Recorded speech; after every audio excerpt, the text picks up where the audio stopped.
मेरी 8th class की farewell थी जहां मुझे एक स्पीच देनी थी। उस स्पीच में जब मैं गया, जब उन्होंने मुझसे सवाल इंग्लिश में पूछा और जवाब मुझे इंग्लिश में देने की जरूरत पड़ी, वो मुझसे नहीं हो पाया। लेकिन मैं वहां पे एक ऐसी पोजीशन में फंस गया जो मैं कभी सोच भी नहीं सकता था। मेरे ऊपर टैग लग गया था कि ये बोल नहीं सकता, ये बोलने लायक है ही नहीं, इसकी स्पीकिंग स्किल्स बहुत खराब है। उस दिन मैंने फैसला किया कि मैं अपनी इस कमजोरी को अपनी ताकत बनाऊंगा।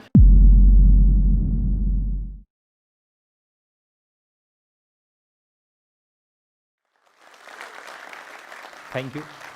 मैं एक इंट्रोवर्ट था, गुमसुम सा चुपचाप रहने वाला लड़का। इंट्रोवर्ट होना गुनाह नहीं है, लेकिन इंट्रोवर्ट होने के साथ साथ इंग्लिश ना आना बहुत बड़ा गुनाह है। आप जबान होते हुए भी गूंगे हो सकते हो, बिना कोई गलती किए भी ह्यूमिलेट हो सकते हो। लेकिन फिर मैंने इंग्लिश सीखी, और ऐसी इंग्लिश सीखी कि पूरी दुनिया ने देखा। जी हाँ दोस्तों, मेरा नाम है Kashif and I am the co founder of YouTube channel dear sir, an educational influencer, an advocate and a CA finalist. ये सारी बातें कोई मायने नहीं रखती जब हमें पता चलता है कि हमारी लाइफ में हमने क्या क्या फेस किया है। सुनने में बहुत अच्छा लगता है कि आपकी अचीवमेंट्स कितनी हैं, लेकिन उनके पीछे का जो स्ट्रगल होता है, उनके पीछे के जो एफर्ट्स होते हैं, जो परेशानियां आपने देखी होती हैं, वो सबसे ज़्यादा इंपॉर्टेंट होती हैं। वो हमारी लाइफ को डिसाइड करती हैं, डिफाइन करती हैं। मैं मौजपुर में रहने वाला एक लड़का हूँ, जो कि दिल्ली का एक इलाका है। मौजपुर एक ऐसा इलाका है जो कभी भी अपनी एजुकेशनल प्लेटफॉर्म की वजह से फेमस नहीं है। कोई बड़ा स्कूल नहीं है, बड़े पढ़े लिखे लोग वहाँ से नहीं आते हैं। हमारा एनवायरनमेंट भी आपकी ही तरह था, जहाँ पे हिंदी बोली जाती थी, हिंदी का एटमॉस्फेयर था, इंग्लिश का कोई क्रेज़ नहीं था। मैं भी ऐसी ही फैमिली से बिलोंग करता हूँ, एक मिडिल क्लास फैमिली, जहाँ का एक बच्चा है जो देख रहा है कि उसके आसपास सिर्फ हिंदी बोली जा रही है। इंग्लिश का कोई कॉन्सेप्ट नहीं होता था, इंग्लिश बस एक सब्जेक्ट होता था। 7 सब्जेक्ट में से एक सब्जेक्ट इंग्लिश होता था, जिसमें आपको मार्क्स लाने होते थे पास होने के लिए। यही मेरी भी लाइफ थी। लेकिन एक बार क्या हुआ कि मैं अपने स्कूल में बैठा हुआ था, क्लास के अंदर था। मेरे टीचर ने मुझसे सवाल पूछा, व्हाट इज फोटोसिंथेसिस। मुझे आंसर आता था क्योंकि मुझे पढ़ाई में बड़ी दिलचस्पी थी, और खासतौर से साइंस में तो मुझे बहुत ही दिलचस्पी थी। मैं आंसर देना चाहता था, मैं बहुत एक्साइटेड था कि मुझे आंसर आता है। लेकिन जब उन्होंने मुझसे सवाल इंग्लिश में पूछा और जवाब मुझे इंग्लिश में देने की जरूरत पड़ी, वो मुझसे नहीं हो पाया। मैं अंदर ही मन कसोट के रह गया। मैं बहुत ज्यादा ह्यूमिलेट फील करने लगा कि मुझे आंसर आता है पर मैं आंसर नहीं दे पा रहा हूं। I was about to cry. मैं रोने वाला था क्योंकि टीचर को लगा कि इन्हें आंसर नहीं आता है। वो मुझे एक ऐसा बच्चा समझ रहे थे कि जो बोल ही नहीं सकता। मेरे ऊपर टैग लग गया था कि ये बोल नहीं सकता, ये बोलने लायक है ही नहीं, इसकी स्पीकिंग स्किल्स बहुत खराब हैं। उस दिन मैंने फैसला किया कि मैं अपनी इस कमजोरी को अपनी ताकत बनाऊंगा। मैं हर हाल में इंग्लिश सीखूंगा, चाहे इसके लिए मुझे कुछ भी करना पड़े। और इसके लिए मैंने क्रिकेट का सहारा लिया। क्रिकेट सुनने में बहुत ही स्ट्रेंज साउंड करता है, लेकिन मेरा माइंड शुरू से कहीं ना कहीं एक out of the box thinking का रहा। मैंने क्रिकेट के अंदर बहुत इंटरेस्ट दिखाया था और मैं क्रिकेट देखता बहुत था, मेरी हॉबी थी। उसके अंदर जो कमेंट्री होती थी वो सिर्फ इंग्लिश में हुआ करती थी, आजकल की तरह नहीं, आज हिंदी में भी होती है। उस टाइम पे सिर्फ इंग्लिश कमेंट्री हुआ करती थी। मैं उसे बड़े ध्यान से सुनता था। वहाँ जो वर्ड्स वो कमेंटेटर यूज़ करते थे उन पर मेरी बहुत ज़्यादा ध्यान रहता था, और इस चीज़ ने मुझे बहुत फ़ायदा दिया। मैं क्या करता था, जो वर्ड वो बोलते थे उसे मैं बाद में डिक्शनरी में सर्च करता था, जिससे मुझे बहुत हेल्प मिलती थी। किसी को पता नहीं चलता था कि ये कहाँ से सीख रहा है, और वहाँ से मैंने अपनी इंग्लिश बिल्डिंग शुरू करी। वहां से मैंने अपनी इंग्लिश स्पीकिंग को स्ट्रांग करना शुरू किया, नए नए वर्ड्स को, अपनी वोकैब पावर को, अपने वोकैब बैंक को मैंने स्ट्रांग करना शुरू किया। अब मेरे अंदर थोड़ा थोड़ा सा कॉन्फिडेंस आने लगा था। और उसी वक्त में मेरी एक फेयरवेल थी, मेरी 8th क्लास की फेयरवेल थी, जहां मुझे एक स्पीच देनी थी। उस स्पीच में जब मैं गया तो कॉन्सेप्ट ये होता था कि जब भी कोई बच्चा स्पीच देने जाता है तो साथ में एक पेपर कैरी करता है, ताकि वो कभी भूल जाए तो उसमें से देख ले और बोल दे।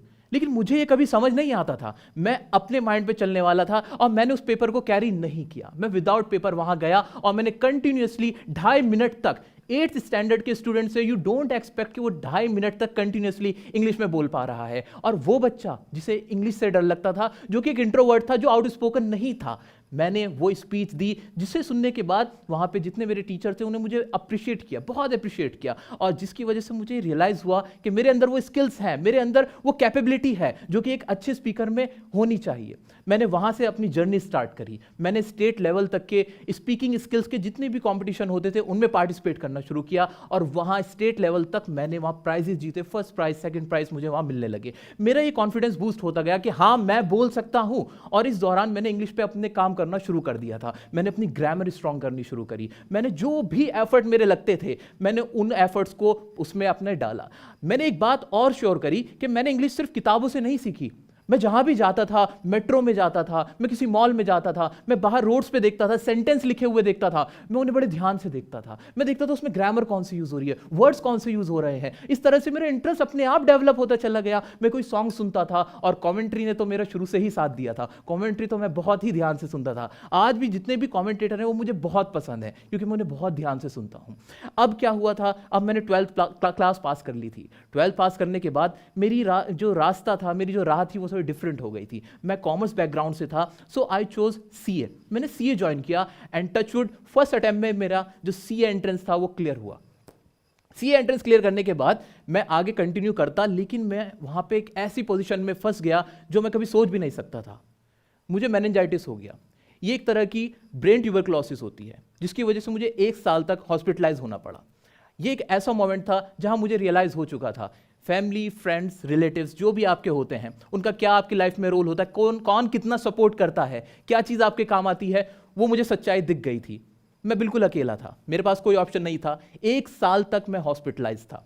मेरी लाइफ बिल्कुल ऑफ ट्रैक हो गई थी, करियर मेरा बिल्कुल ऑफ ट्रैक हो चुका था। तब मैंने खुद को रिजुविनेट करने की कोशिश करी। मैंने सोचा कि मुझे कुछ करना पड़ेगा।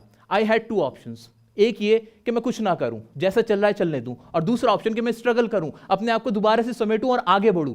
अब इसके लिए भी इंग्लिश का रोल आता है।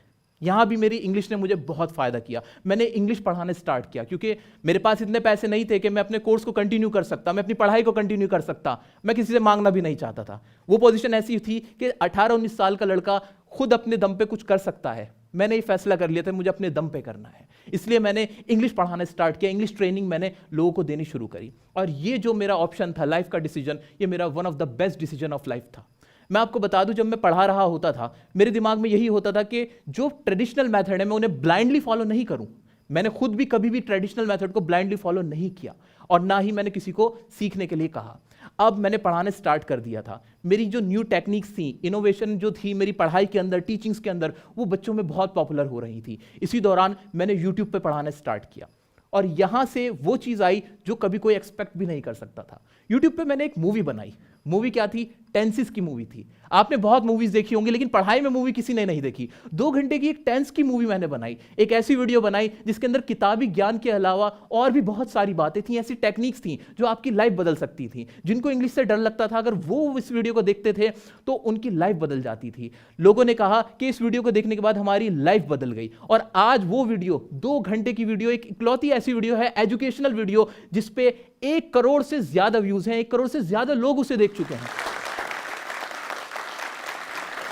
ये अपने आप में एक रिकॉर्ड है, और ये रिकॉर्ड इसलिए ही बना क्योंकि मैंने कभी किसी ट्रेडिशनल मेथड को फॉलो करने की कोशिश नहीं की। मैंने जो मेरे को समझ में आती थी चीजें, जो मुझे बेहतर लगती थी, मैंने उसको भी साथ में इम्बाइब किया। ये मेरा पॉजिटिव रहा।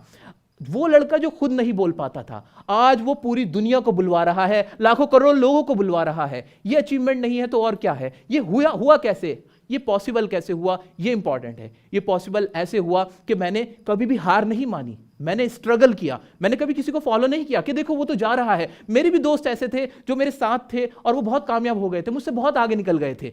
मुझे भी ऐसा लगता था कि मैं उन्हें फॉलो करूं, मैंने उन्हें फॉलो नहीं किया। मैंने अपनी स्ट्रेंथ को जाना। और इंग्लिश को जो कोई कहता है कि इंग्लिश सिर्फ एक सब्जेक्ट है, सिर्फ एक लैंग्वेज है, नहीं, इंग्लिश आपकी लाइफ बदल सकती है। आज मैं जहां भी हूं वो किसकी वजह से हूं? आज मैं एक इंग्लिश ट्रेनर हूं, आज मैं एक एजुकेशनल इन्फ्लुएंसर हूं। कैसे हूं? वो इसलिए हूं क्योंकि मैंने इंग्लिश को अपनी बेस बनाई, मैंने लोगों को सिखाया, और इस तरह से सिखाया कि उन्होंने मेरा पूरा साथ दिया, उन्होंने मुझे भरपूर प्यार दिया।